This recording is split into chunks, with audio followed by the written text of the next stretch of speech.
An epic showdown of undefeated casters. MattOshea, rocking Poseidon and Water, is taking on the power of Thunder and Swolelax. Only one caster will remain undefeated. Make sure you check out Elestriad.com to follow the standings and much more. With 12 packs to open up to fortify their plans, MattOshea finds a few key Morphrost cards and then lands a second Lavalith.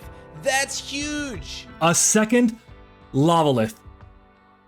Oh my god, 2 Lavalith now. Flormine, Fungalo, Paleoth. We definitely take the Lavalith there. Wow, okay, that's 2 Lavalith now. That is amazing. Swolelax on the other side hits his third Fungalo and continues to expand his Thunder options outside of the standard Sparkit Nexus. Neither caster made any trades this week, so let's hear about MattOshea's game plan. So we're playing against Swolelax today, and one of the biggest threats that his deck has is just the ability to constantly get a guy on the field, including an Astrabbit. And most of his guys being in Thunder Nexus are going to be a lot of 4s overall, so I want to play a deck that's basically just 5s. So we have 3 Galaxy, 3 Sword, we have the Lavaliths here, we have our Necruffs as well to be able to beat over a lot, but we also have a massive counter rune lineup. But the main counter rune that we have today is going to be the Poison Nectar. If we can resolve Poison Nectar against him, it's going to be insane, because what he's doing and what a lot of our opponents are doing that are on Thunder is they're using their Astrabbit on the field as the cost to activate their Circle of the Sky and then Nexus onto the Rabbit to draw a card and activate the effect. Poison Nectar will negate that and destroy the Rabbit. That is why we're playing this card, and if we can resolve this, I feel so good about our chances to win the game. But mostly we are playing 5s with a bunch of removal spells and the Poison Nectar to be able to just blow him out. So that's the plan. Fingers crossed it goes well. I'm ready for it. It's time for the clash. Poison Nectar showing up here for the Cryo Scorches is very interesting tech. I can't wait to see how it counters Circle the Sky that the Imperawatts have been bringing all season long. Matt's deck has a nice array of fire and water, with Lavalith being a key card to watch. Swolelax, what's your plan to stay undefeated? So I'm bringing Thunder again this week. That should be no surprise, but I'm playing something a little bit different that I think would be pretty fun for this water matchup. I am playing 3 copies of Astrabbit. I feel like that's pretty important. I'm playing 2 copies of Elechick because this deck doesn't really need it, and I'll get into that a little bit later. 2 copies of Zeus to search off the Elechick. 2 copies of Sparkit, 3 copies of Jolton that can search 2 copies of Mount Olympus, and that goes really well with our 3 copies of Wraiths to the Top. Now, that's not all the Thunder that we're bringing today. Hopefully we can bring out a dub with something that I think would be kind of fun. Playing 2 copies of Quackle, because this deck burns through spirits like mad, especially when you're playing the Engine. Funglow with 1 copy of Brontiglow into 3 Thunderstorms. I'm just really excited to try to resolve this. I think I resolved it last week against Caleb towards the end, but I think getting this out early is also pretty good. Obviously, Shield is something that I'm a little bit worried about, but not really Tsunami, Gorgons, Tip. Like, those things are good, but ultimately, I think this package is pretty fun, and I do like it a lot. Again, we can use the Quackle as extra copies of Ambrosia. Funglo is a pretty interesting guy because he's kind of like a field rune in general, because or stadium rune, excuse me, because you can buff all the guys. Thunderstorm's pretty good removal into their back row, and Bronzeglow is big. He's a big dude. For the remainder of the deck, we also have 2 copies of Ambrosia. Again, we're running the Quackles, kind of want to see some extra guys. 3 copies of Nectar of the Gods for hyper consistency. Again, we're trying to draw into that combo. Then we have 2 copies of Earthquake for our runes, just for extra removal. Again, very, very strong into water.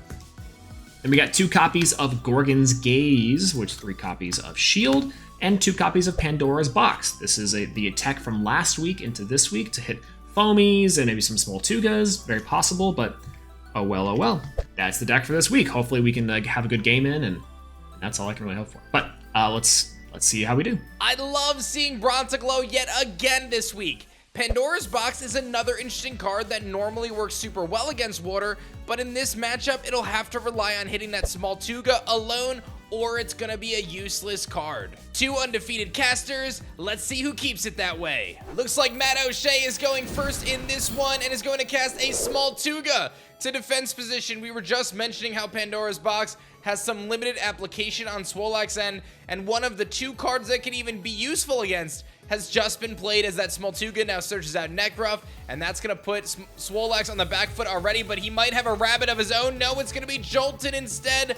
Jolton, a huge card for Swolelax to be able to search out his Mount Olympus Stadium, which is going to really help provide that stat advantage that these Thunder Elestrals so desperately need, especially when paired with Funglow's attack buff. And here we go, Zeus is going to strike down to the field, providing a debuff of 3 attack and 3 defense to this Smoltuga with a simple disenchant. He's going to go for it. Doesn't even need to cast his Olympus right now in fear of an Atlantis play on MattOshea's end. The Smoltuga does go down here. Swolelax would simply one back row in preparation for the incoming Nekruff, but MattOshea going to go with a Thunder Spirit into a misenchanted Nekruff. That is going to allow it to take advantage of the potential Mount Olympus that could be coming out on the next turn. Smart plays there. We see Swolelax just take the hit, opt to not use one of his back rows, but he is not taking any damage from the Nekruff's effect because Nekruff is indeed misenchanted. Swolelax draws for his turn as he looks through his spirit deck to determine his next best option. Gonna go for the expend to draw here, paying a spirit of his health to be able to draw an additional card for this turn, but foregoing his normal cast, giving MattOshea an opportunity here to start to pile on some Elestrals on the field. He's got the Nekruff out. He's likely going to be casting a second Elestral, potentially a Water Elestral, as we see the Leviathan and the Galaxy come out. That is going to provide stat swapping for all Water Enchanted Elestrals on the field. So Galaxy and MatOshea can take advantage of that. And now MattOshea rocking the typical 5 guys setup here with 2 5 attackers on the field, one of which the Nekruff gets the advantage of that Mount Olympus. If you're Swolelax, you're really going to be looking for a race to the top. Looks like he's going to expend to draw again, looking for the combo pieces, passing his turn. This one could be brutal for Swolelax. Both casters are 3-0 this season, as we mentioned, and here comes a 6-attack MatOshea to be paired nicely with that Galaxy. Both of these are rocking some serious power here. Swolelax has no prevention for these attacks. The best card in this scenario when you're kind of facing down multiple Elestrals is Tsunami, but it doesn't work against Water decks and the power of Poseidon. Swolelax needs to make a play here. He's going to disenchant off his Zeus to drop the attack of potentially that MatOshea. We'll have to see how that plays out. Looking to reach for his Rune Row. Does he have an Invoke Rune he wanted to cast? It's going to be an Earthquake, it seems. Yes! An Earthquake indeed, potentially to take down that Galaxy, which would make a lot of sense. I'm not sure MattOshea has an answer for that, and that's going to reduce the effectiveness of MatOshea, who can still use his effect, but it would cost a spirit to do so. Swolelax really needing to get some Celestial presence out here. It's going to be the Funglow. Does he have the Thunderstorm? Is this the chance for him to make a play with 4 face-down runes? It is very likely MattOshea is sitting on a Gorgon's Gaze here. Swolelax, with only 7 spirits left, has used a lot of his resources. Here comes the Thunderstorm striking down. It's going to hit one of these back row, but is it going to be the Gorgon's Gaze or something else? He takes out the one all the way closest to his deck. He's looking through his face down runes. That means he's got a Gorgon's Gaze, I would assume. He's gonna hit a Tsunami that's gonna change the position of Funglow. That's pretty big, but Bronzaglow does get to come out to the field now. Does Swolelax make that play? He does. There's no Gorgon's Gaze. This could be the comeback opportunity that Swolelax was looking for, as the 6-5 Bronzaglow comes out to the field, getting buffed up by Funglow. And of course, you can destroy Elestrals with the Bronzaglow and then be able to actually get the Funglows back, but he's going to misenchant this Bronzaglow instead, still getting the +1 from the Funglow, but not having to worry about a Tsunami, a second Tsunami that Matt could potentially have face down. This Bronzaglow about to charge forward and attack into potentially the Nekruff. MattOshea's reaching for his counter Rune Row. Does he have a Shield of Achilles? Any big rune here? Yes! The Shield of Achilles is going to bounce back the Bronzaglow, and Swolelax down to just 3 spirits left. MattOshea sitting pretty with 12, and it seems as though MattOshea in a very commanding position here.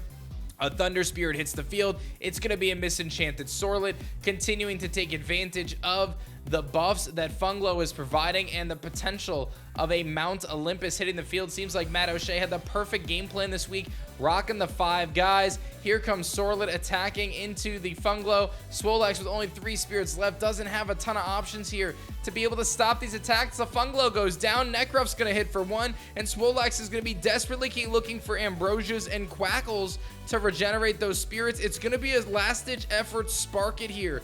Down to 1 spirit left.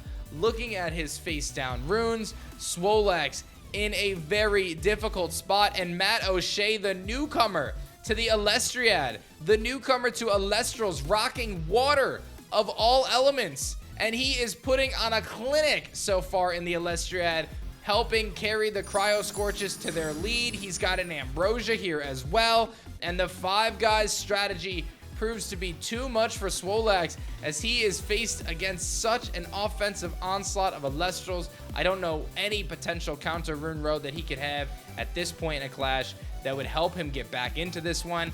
12 spirits on MattOshea's side. Mustation, Sorlet, Neckruff. That is a lot of damage. Sorlet takes out the Sparkit. Neckruff attacks directly, and that is GG. MatOshea does his thing. The back row is revealed to Pandora's box. Wasted.